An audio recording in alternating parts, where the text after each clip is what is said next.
नमस्कार। आज हम कंटिन्यू कर रहे हैं राजस्थान जुलाई करंट अफेयर।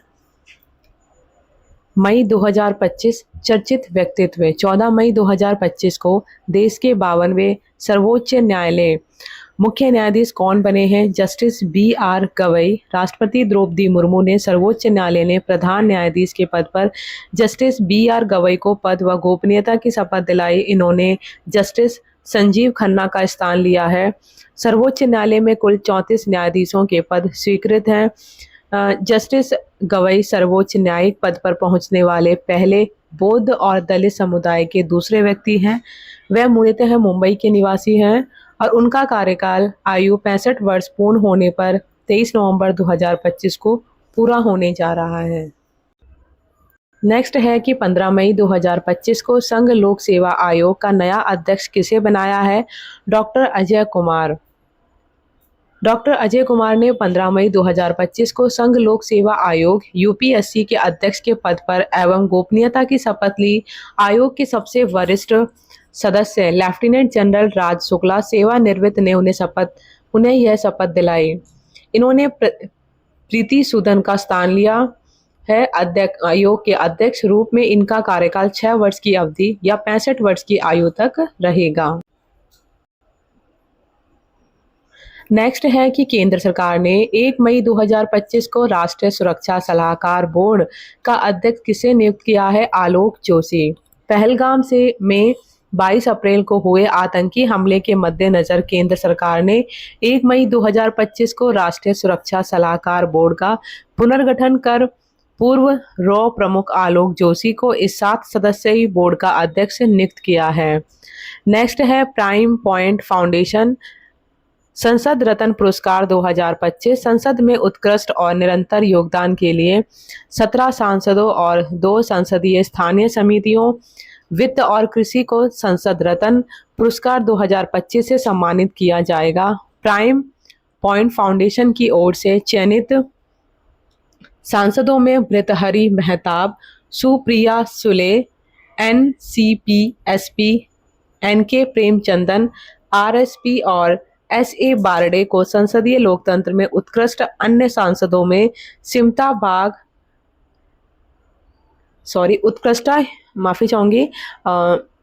एसए बारडे को संसदीय लोकतंत्र में उत्कृष्ट योगदान के लिए विशेष रूप से सम्मानित किया गया। अन्य सांसदों में सिमता वाघ, मेधा कुलकर्णी, प्रवीण पटेल, रवि किशन, निशिकांत दुबे, विद्युत बरण महतो, पीपी चौधरी, मदन राठौड़, दिलीप सेकिया सभी भाजपा और अरविंद सावंत शिवसेना उद्धव, नरेश महस्के शिवसेना और वर्षा गायकवाड़ कांग्रेस व सीएन अन्नादुर्रे डीएमके शामिल हैं। नेक्स्ट है कि मई 2025 की नियुक्तियां। तो नए वायुसेना उप प्रमुख जो हैं एयर मार्शल नर्मदेश्वर तिवारी, थल सेना उत्तरी कमांड प्रमुख हैं जनरल प्रतीक शर्मा, दक्षिणी वायु कमान के commanding in chief air marshal Manish Khanna, RDO प्रमुख कार्यकाल वृद्धि समीर वी कामत। केंद्र सरकार ने डीआरडीओ प्रमुख समीर वी कामत के कार्यकाल में 1 वर्ष की वृद्धि कर मई 2026 तक बढ़ा दिया है। नेक्स्ट है कि सिविल डिफेंस मॉक ड्रिल। 7 मई 2025 को देश के 244 जिलों में संकट काल में राहत व बचाव के लिए मॉक ड्रिल अभ्यास किया गया। राजस्थान के 28 शहरों में इसमें शामिल किया गया और इसके द्वारा ब्लैकआउट अभ्यास, नागरिक जागरूकता, प्रशासन की तत्परता, रेस्क्यू, प्राथमिक इलाज आदि को परखा जाता है। यह आपातकाल के समय बचाव, आपदा प्रबंधन का हिस्सा है। सायरन बजाकर लोगों को सचेत रहने को जानकारी दी गई। राजस्थान के रावतबाटा और कोटा को अति संवेदनशील श्रेणी में रखा गया। 18 शहर संवेदनशील व 8 को कम संवेदनशील में रखा गया। नेक्स्ट है ऑपरेशन सिंदूर। 7 मई मध्यरात्रि 1:05 से 1:30 बजे की अवधि में भारतीय वायुसेना ने पहलगाम आतंकी हमले का बदला ऑपरेशन सिंदूर चलाकर किया। इस ऑपरेशन में भारतीय वायुसेना ने पाकिस्तान और पीओ के स्थित 9 आतंकवादी ठिकानों पर हमला कर ठिकानों को नस्ते-नाबूद कर दिया। 9 आतंकी ठिकाने मुजफ्फराबाद, कोटली, गुलपुर, बरनाला, सियालकोट, तेहरा कला और मुरुद के ये सभी पाकिस्तान और पीओके में 100 किलोमीटर की सीमा में स्थित थे। इस हमले में आतंकवादी मसूद अजहर के पारिवारिक लोगों की भी मौत हो गई। भारत के जंगी जहाज रफाल, स्कैल्प, हैमर और नागशस्त्र फ्रस्ट।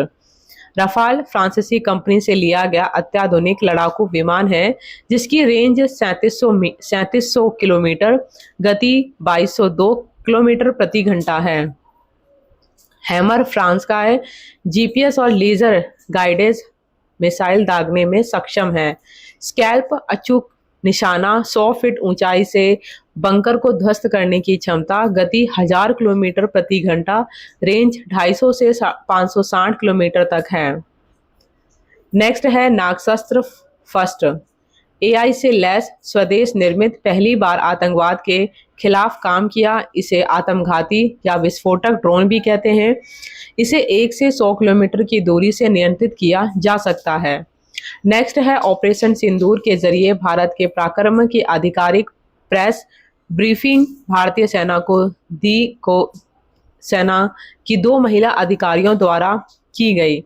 इनमें विंग कमांडर व्योमिका सिंह और कर्नल सोफिया कुरैशी शामिल रही। सोफिया कुरैशी बहुराष्ट्रीय सेना अभियानों में भारतीय सेना की टुकड़ी का नेतृत्व करने वाली पहली महिला अधिकारी हैं। नेक्स्ट पॉइंट है चर्चित स्थान।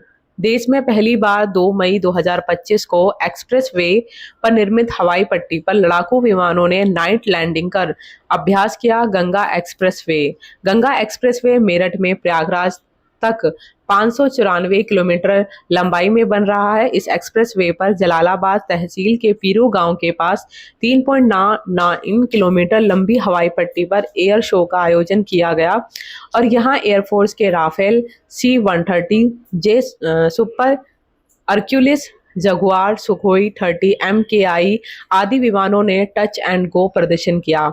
महत्व, यहां से LAC की हवाई दूरी 300 किलोमीटर ही है। आपात स्थिति में एयरफोर्स के फाइटर जेट 24 घंटे उड़ान भरने में सक्षम हैं। इससे पहले पूर्वांचल एक्सप्रेसवे पर यह सुविधा लॉन्च हो चुकी है। नेक्स्ट पॉइंट है कि 11 मई 2025 को रक्षा मंत्री राजनाथ सिंह ने कहां पर BrahMos aerospace integration and testing facility का वर्चुअल उद्घाटन किया। लखनऊ में ब्रह्मोस मिसाइल यूनिट का उद्घाटन किया गया है। अब तक देश में ब्रह्मोस मिसाइल का उत्पादन तिरुवनंतपुरम, नागपुर, हैदराबाद और पिलानी में किया जा रहा है। ऐसी है ब्रह्मोस मिसाइल। ब्रह्मोस मिसाइल जमीन, हवा और समुद्र से लॉन्च की जा सकती है और फायर एंड फॉरगेट सिद्धांत पर काम करती है, जिससे यह दुश्मन के रडार से बचकर सटीक निशाना लगा सकती है। भारत रूस का joint venture BrahMos aerospace Bharat सरकार के रक्षा अनुसंधान और विकास संगठन DRDO और रूस की सरकारी कंपनी NPO मशीनो स्ट्रोयेनिया NPOM का जॉइंट वेंचर है। इसमें भारत की 50.5% और रूस की 49.5% हिस्सेदारी है। यह देश का पहला रक्षा संयुक्त उद्यम है जिसे विदेशी सरकार के साथ शुरू किया गया है।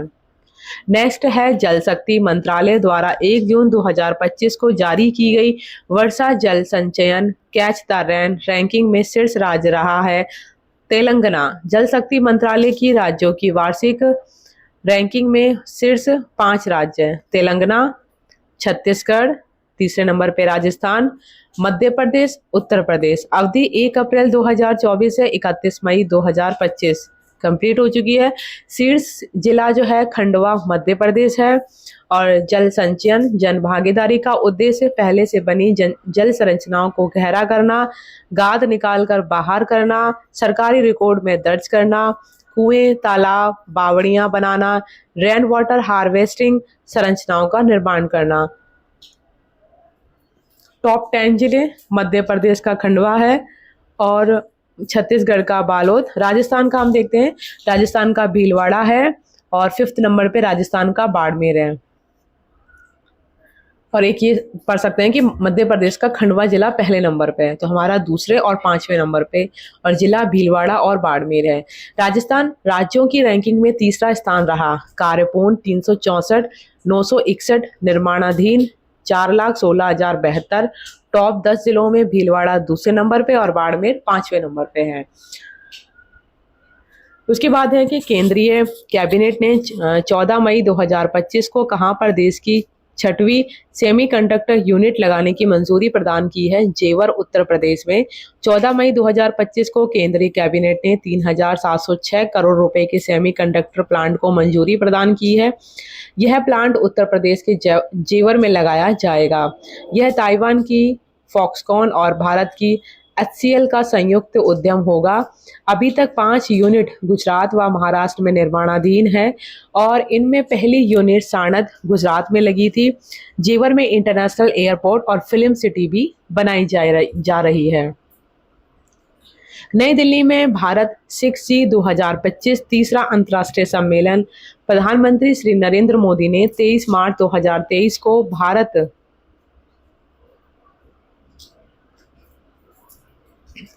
23 मार्च 2023 को भारत 6वीं यानी कि 6G विजन लॉन्च किया था, जो भारत के लिए 2030 तक 6G प्रौद्योगिकियों को डिजाइन करने, विकसित करने और तैनात करने के लिए एक महत्वाकांक्षी मार्ग तैयार करता है। भारत के 6G विजन का लक्ष्य भारत 6G गठबंधन, 111 से अधिक वित्त पोषित अनुसंधान परियोजनाओं, जापान, सिंगापुर तथा फिनलैंड के साथ वैश्विक साझेदारी और टेराहर्ट्ज संचार और AI नेटिव नेटवर्क में सफलताओं के माध्यम से 2030 तक भारत की वैश्विक 6G नेता के रूप में स्थापित करना है। नेक्स्ट है कि 1 मई 2025 को प्रधानमंत्री श्री नरेंद्र मोदी ने अपनी तरह के पहले विश्व दृश्य श्रव्य और मनोरंजन शिखर सम्मेलन वेव्स 2025 का उद्घाटन कहाँ किया? मुंबई में। प्रधानमंत्री श्री नरेंद्र मोदी ने मुंबई के जियो वर्ल्ड सेंटर में भारत के अपनी तरह के पहले विश्व दृश्य श्रव्य और मनोरंजन शिखर सम्मेलन वेव्स 2025 का उद्घाटन किया। वेव्स 2025 एक 4 दिवसीय शिखर सम्मेलन है जिसका tagline connecting creators connecting countries है। ये दुनिया भर के क्रिएटर्स, स्टार्टअप्स, उद्योग प्रमुखों और नीति निर्माताओं को एक साथ लाकर भारत को मीडिया, मनोरंजन और डिजिटल नवाचार के एक वैश्विक केंद्र के रूप में स्थापित करता है। वेव्स फिल्मों, OTT, gaming, comics, digital media, AI, AVGC, XR प्रसारण और उभरती हुई तकनीक को प्रसारित करेगा, जिससे यह भारत के मीडिया और मनोरंजन कौशल का एक व्यापक प्रदर्शन बन जाएगा। वेव्स का लक्ष्य 2029 तक $50 बिलियन का बाजार खोलना है।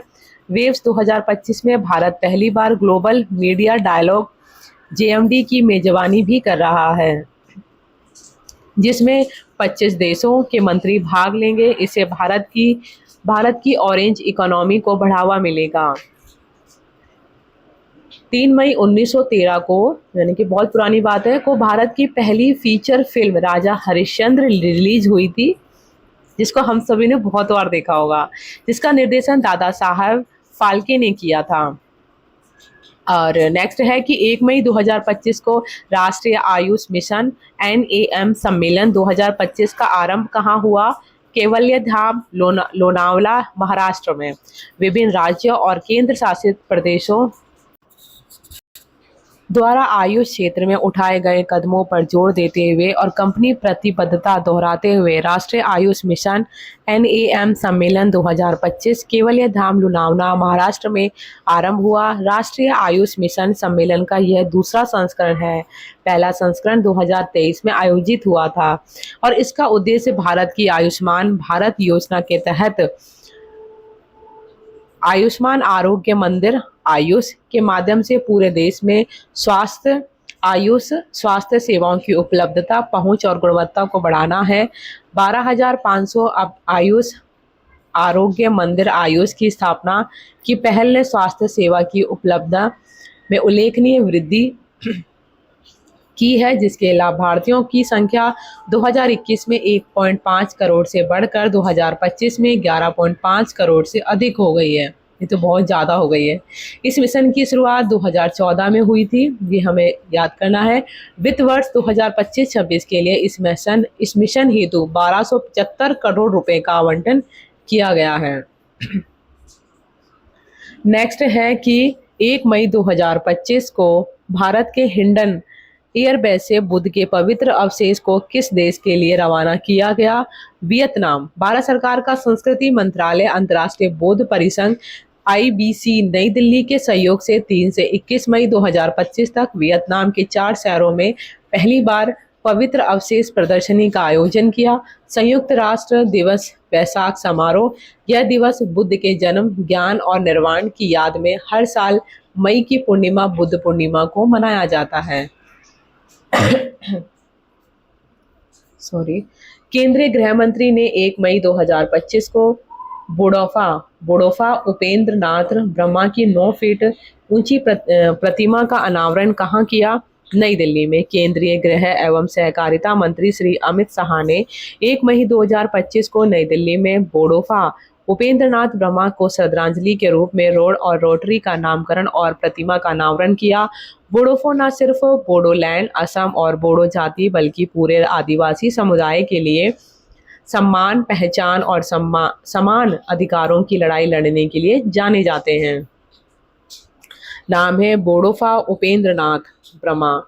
भारत सरकार ने नेक्स्ट है कि भारत सरकार ने किस अंतर्राष्ट्रीय संस्था के साथ नमस्ते योजना के क्रियान्वयन हेतु समझौता किया है? तो अंतर्राष्ट्रीय संस्था है UNDP। 1 मई 2025 को श्रम दिवस के अवसर पर सामाजिक न्याय और अधिकारिता मंत्रालय ने कचरा संग्रहण, पुनर्प्राप्ति और रिसाइकलिंग में कचरा बीनने वालों के योगदान को मान्यता देने और उन्हें सशक्त करने के लिए UNDP यानी कि संयुक्त राष्ट्र विकास कार्यक्रम के साथ एक समझौता पत्र LOA पर हस्ताक्षर किए और यह पहल उनके कार्य के लिए उन्हें एक सुरक्षित और टिकाऊ वातावरण के साथ साथ वित्त और संबंधित प्रौद्योगिकियों तक बेहतर पहुंच प्रदान करेगी। UNDP ने नमस्ते योजना के तहत विभिन्न राज्यों में राज्य परियोजना प्रबंधन इकाइयों PMU की स्थापना के लिए महत्वपूर्ण वित्तीय सहायता प्रदान करने के लिए कदम आगे बढ़ाया है। वित्तीय वर्ष 2024 से नेशनल एक्शन फॉर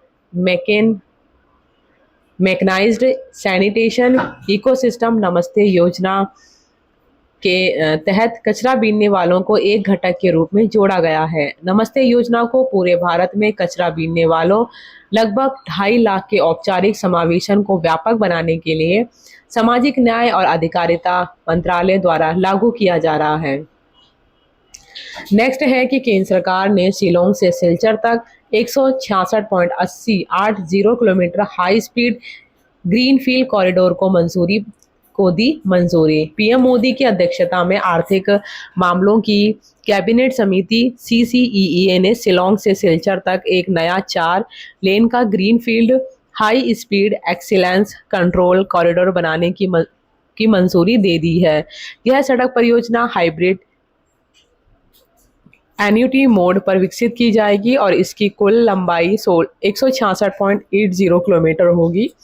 इस परियोजना को 22,864 करोड़ रुपए की लागत से तैयार किया जाएगा और इसमें से 144.80 किलोमीटर हिस्सा मेघालय में और 22 किलोमीटर असम में आएगा। यह हाई स्पीड कॉरिडोर गुवाहाटी से सिलचर के बीच की सेवा गुणवत्ता को बेहतर बनाएगा और त्रिपुरा, मिजोरम, मणिपुर, असम की बराक घाटी क्षेत्र की मुख्य भूमि से कनेक्टिविटी को आसान और तेज करेगा।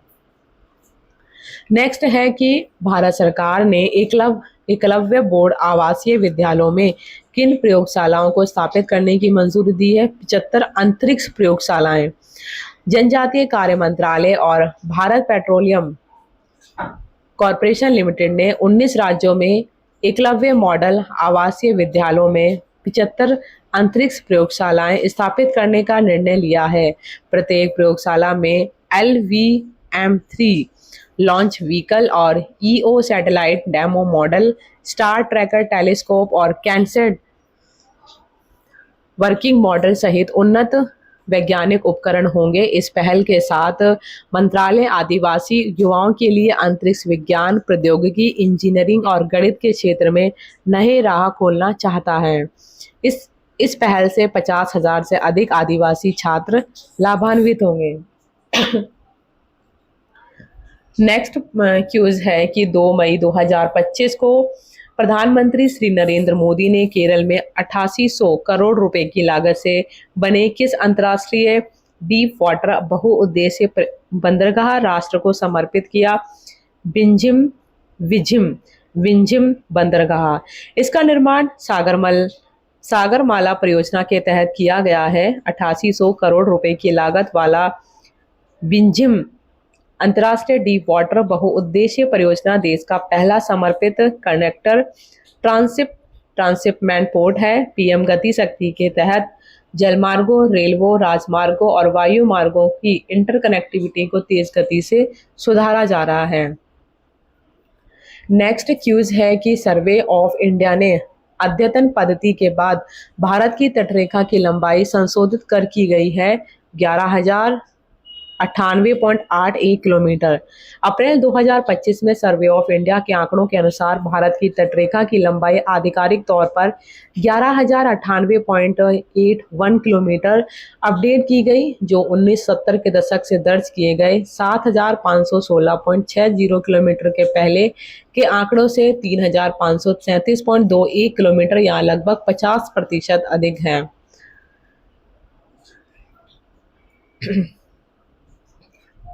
अद्यतित मापों के अनुसार राज्यों में गुजरात की तटरेखा सबसे लंबी है, जबकि गोवा की सबसे छोटी है।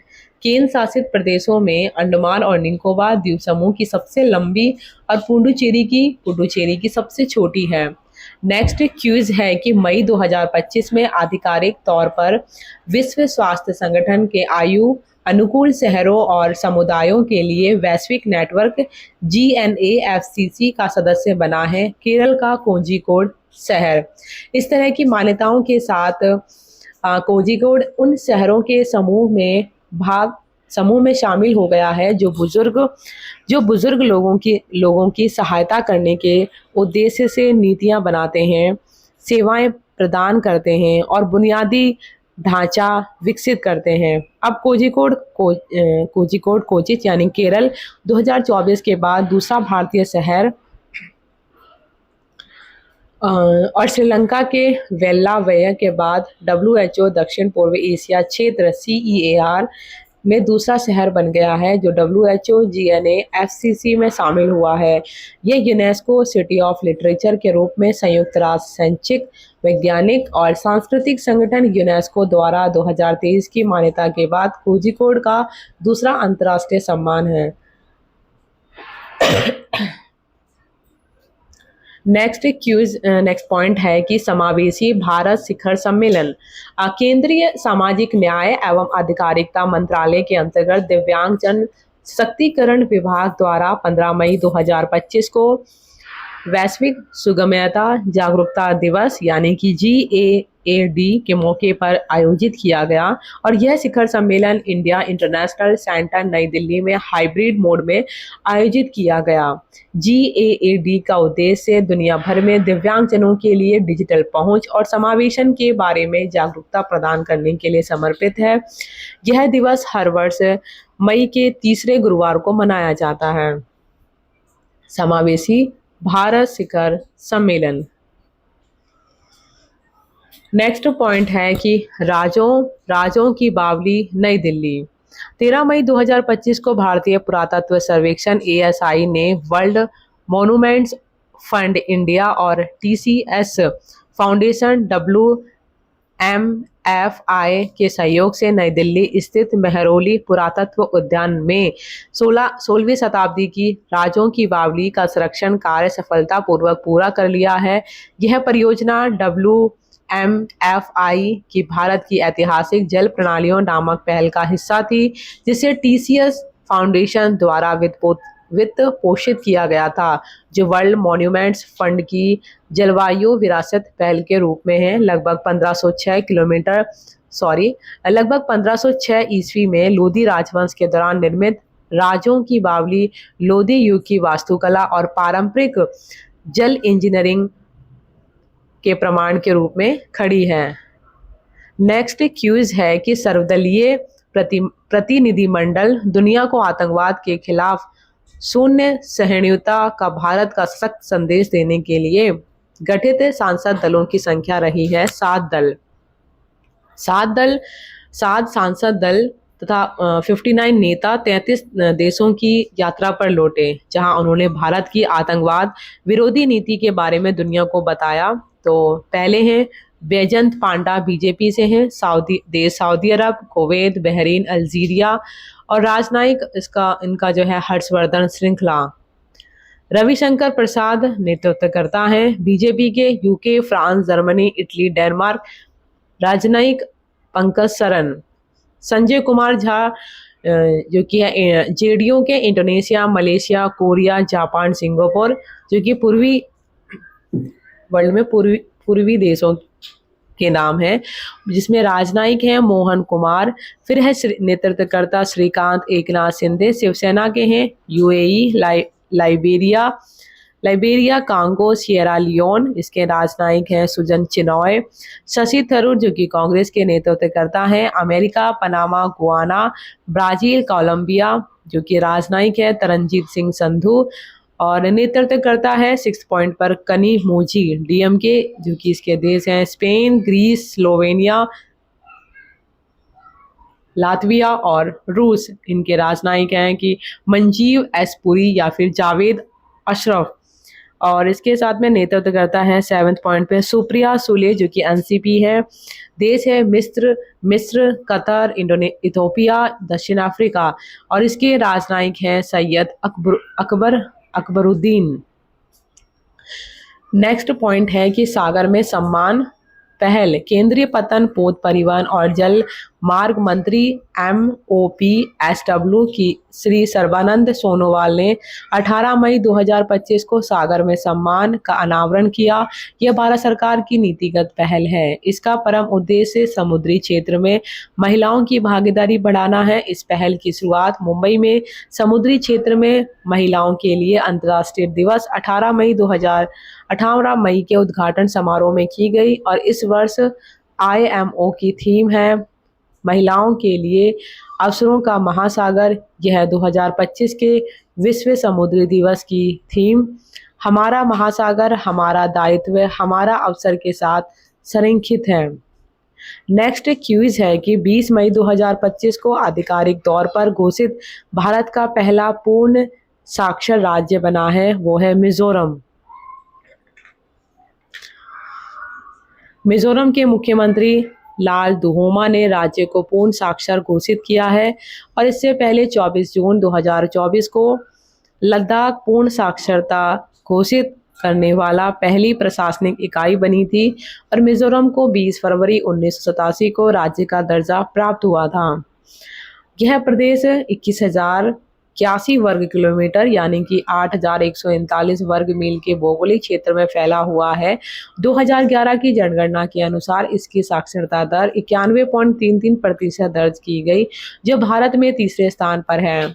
शेष अनपढ़ व्यक्तियों की पहचान करने और उन्हें शिक्षित करने के लिए उल्लास नव भारत साक्षरता कार्यक्रम, न्यू इंडिया लिटरेसी प्रोग्राम लागू किया गया। उल्लास नव भारत साक्षरता कार्यक्रम या न्यू इंडिया साक्षरता कार्यक्रम NILP एक केंद्र प्रायोजित योजना है जो 2022 से 2027 तक लागू है।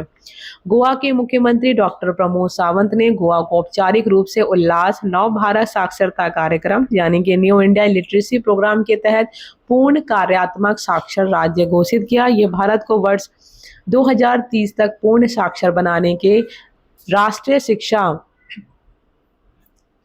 नीति यानी कि NEP 2020 के लक्ष्य की दिशा में एक ऐतिहासिक उपलब्धि है। गोवा देश का दूसरा ऐसा राज्य बन गया है जिसने राष्ट्रीय स्तर पर तय किए गए 95% साक्षरता मानक को पार कर दिया है। त्रिपुरा देश का तीसरा पूर्ण साक्षर राज्य बन गया है। नेक्स्ट क्यूज है कि हाल ही में चर्चा में आया भारत का सबसे बड़ा संरक्षण रिजर्व है। वो है तसरापू संरक्षण रिजर्व, हिमाचल प्रदेश में। मई 2025 में हिमाचल प्रदेश सरकार ने स्पीति घाटी में स्थित तसरापू संरक्षण रिजर्व को औपचारिक रूप से भारत के सबसे बड़े संरक्षण रिजर्व के रूप में नामित किया है। यह हिमाचल प्रदेश का 5वां संरक्षण रिजर्व है।